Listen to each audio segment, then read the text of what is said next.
Hello and welcome to Play with the D. This is the D and we are watching these realms, and it is, of course, just a regular day in Taya.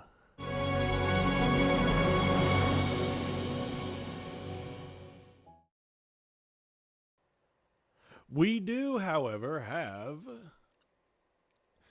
a new hero coming back yet again. They were in the queue for just a small amount of time before they were removed for being erroneously added to the pool, but we are talking about Ferssi, who is for some reason named the Healing Parasite. Quite an interesting story. Maybe we'll get into it one day. The Scalekin healer soothes and cures others' pain and illness with the power of sand, but it might not be out of good intentions. Talent. After 5 seconds without performing any healing, the hero's healing multiplier for the next heal will be increased by 100%, which, by the way, if you didn't know, because I didn't mention it, and you may not have looked at it, Ferssi is a healer. Evidently, possibly a quite capable one, especially now that new content has been released since this hero originally got dropped. You've got pretty normal range, wide heal, damage reduction, and boof. So let's take a look. Attack-based healing, pretty common, but it shouldn't be. To one ally in range, and you can increase it by 20%. The ultimate, Sandy in Spirit, heals all allies in range one time with a 100% healing multiplier and applies 15% inspiration to 3 allied units with the highest attack for 10 seconds. Healing multiplier can be increased by 40% to go up to 140%. The inspiration can be boosted up to 20%, and you can reduce the skill cost by 100. Now, inspiration is a very common tool in this game. Let's see if his has any other changes. Nope, just proportional to the caster's attack. So here we have a nice little combination of attack-based healing and inspiration going together with somebody who's actually capable of healing, which should go a long way if you weren't able to pull Dolores. However, this is a legendary hero, so good luck. What's next?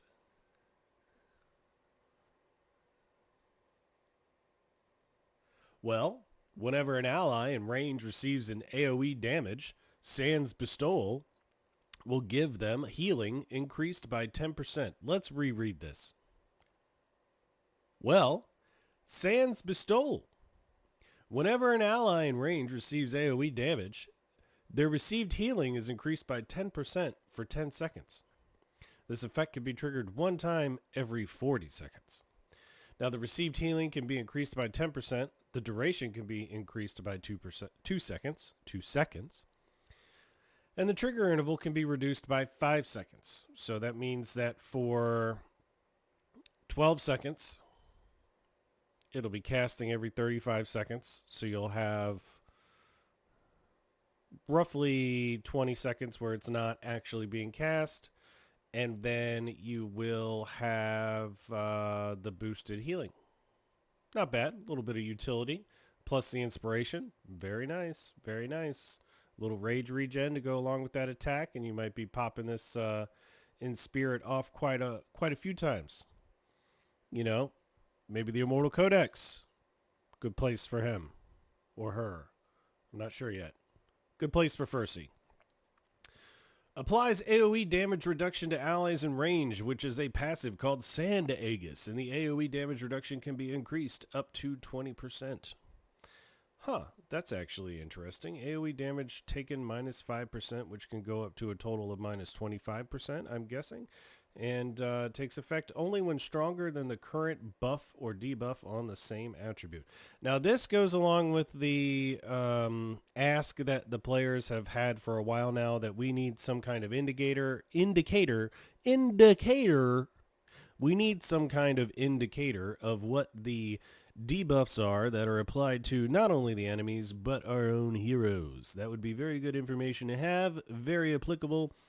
sorely needed. So Moonton, go ahead and get on your horse and ride on over to the coding station and get that put into the game, okay? That's right. Every business has a specific coding station, and that's where all the magic happens. And if you don't go to the coding station, well, you don't get your game. So, what do we have behind Awakening Time? Let's see. When Sans Bestowal is triggered, restores HP equal to 40% of Ferssi's attack for the target. Very interesting. Very interesting. So if you've got 10,000 attack, you've got 4,000 HP coming right back at you. Awakening number 2, attack plus 300. That is extremely normal. Awakening number 3. We're going to enhance Sans Bestowal. The trigger interval of Sans Bestowal reduces by 5 seconds. So you can now get that. Let's see.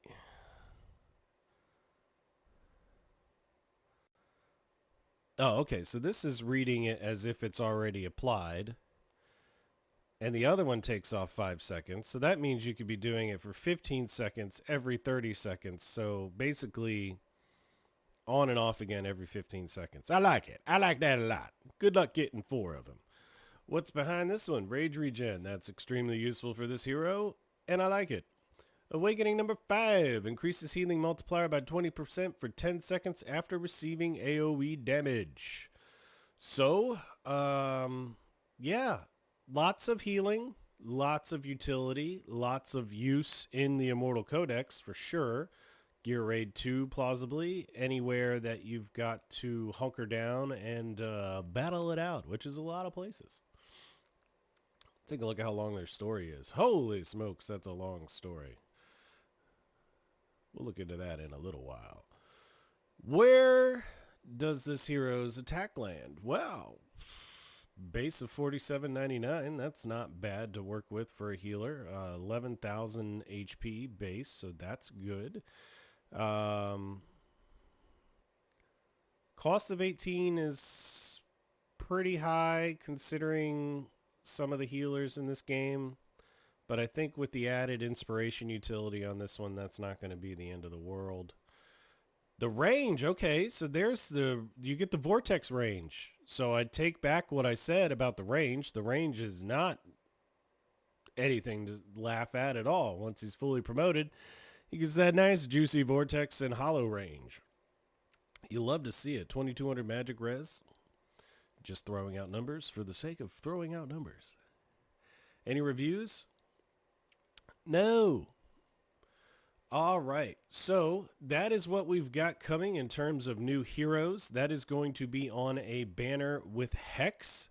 And if you didn't know, Hex is extremely useful. And if you didn't do like I did and used your summoning crystals this weekend, you are going to have a nice banner to pull on. This is going to have Hex and Ferssi on it. The rest is literal garbage.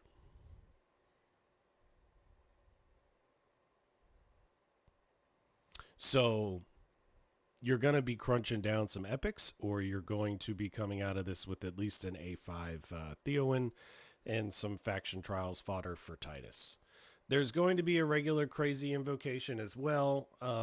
So you've got that 2x going on, and the Vladov shard summon begins on Friday as well. The calendar, for whatever reason, has yet to be displayed. However, if you come into the notice section and go up to system notice, event notice, the details are here now. So you need 75 shards, which is very common for the epic fusions. During the event and during the reward redemption phase, commanders can summon Vladov with enough shards, but will not be able to obtain more Vladov shards from the event. Please keep an eye on the event duration. Oracle's Trial. We will have, of course, Arrival of Heroes, Vault in the Sands, Forgotten Palace, Awakening of Heroes, Mystery of Artifacts, The Lost Legacy.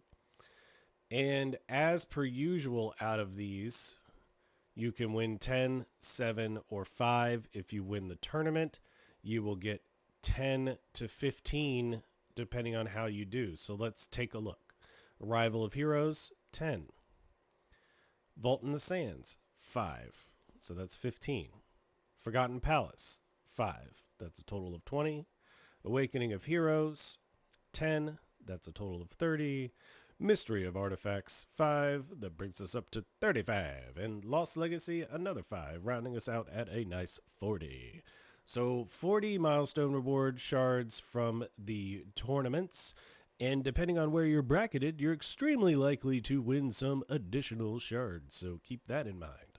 When it comes to the events, we have Brave Conquest, Spiritual Altar, Tales of the Smith, Duel of Champions, Corridor of Glory. These are all the usual fare, but as you do well, you will receive 5 Vladoff shards, 10 Vladoff shards, 5 Vladoff shards, 5 Vladoff shards, that's 25, and then Corridor of Glory will bring you up to 10, so that is 35. Now, of course, there are going to be additional shards throughout here because I've noticed that there are always the possibilities to get somewhere between 2 and 3 of these heroes when it comes to the epic versions of them. So especially if you win some tournaments, you're going to be looking all right. But really, all you have to do is play the game. It's not going to be very difficult to do this. The Alistair summon was a little bit harder because it was 200 shards that you needed, and you had to not get sick for an entire week, and then you probably would have been able to get it on a very small account. But that is what we've got coming up this week. There is a lot of stuff. We've got, of course, the Wizard's Horde that's going on. We have the Festival of Luminance, where we will have an additional frenzy beginning on the 25th. There's going to be another 7-day login event coming up. Odyssey of Dreams coming up. Not sure, when these fire up exactly, but they're doing a trickle effect for this event, a little bit different than some of the other events that they've done. But, really what is new is Ferssi, and the banner itself is kind of dog shit. So if you really need a hex, which I highly recommend and encourage people to try to get a hex, overall, this banner is of low quality because you've got a fusion epic in there. You've got one of the worst fighter epics in the game. And then you've got Titus, which does and doesn't have his uses. So Hex is the cream of the crop for this one. Ferssi is definitely going to get a lot of use in some very hard areas from what I can tell. Kind of a, you've got Dolores, and then you've got Constance, and then now you've got Ferssi. So you've got your platform inspirator of high quality. You've got your tank inspirator of medium quality. And then Ferssi, which is, I believe, of higher quality than Constance. If I'm wrong, let me know. Do you want Hex? Let me know. Of course you do, because who doesn't love cheap knockoffs? His voice acting is atrocious. Yeah. However, if you need some help in Immortal Codex, Ferssi is going to help you out there for sure. Plus, Infernal, who doesn't love that? Infernal and a Piercer. I would love to have Hex just to go along with my Iracha sauce and, be able to enjoy that. But we just broke Mercy on Azor, so, yeah. We'll see what happens. I'm not expecting much. But when the calendar comes out for Vladoff, I'll go over everything in detail one more time. And as always, thank you for coming out and watching and playing with the D. Have a good one.